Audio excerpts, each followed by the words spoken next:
With dozens of Upwork tests available, which ones should you actually take? Choosing the right test is key to strengthening your profile. I'll help you decide. Welcome back to Guide with Samuel. Not all tests are created equal. The right one proves your expertise to your target clients. Focus on tests for the core skills listed in your profile title and overview. If you're a content writer, the English vocabulary or blogging test is more relevant than Adobe Photoshop. Look at job postings for your niche. See which skills clients are consistently asking for, and prioritize tests for those abilities.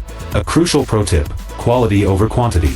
It's better to have a top-rated badge in 1 or 2 key skills than mediocre scores in 10 unrelated ones.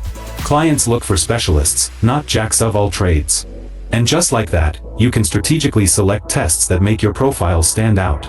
Choosing the right test signals to clients that you're the expert they need. What's the one core skill you'd test first? For your final question, subscribe for our next video on how to renew an Upwork skill test. Thanks for watching.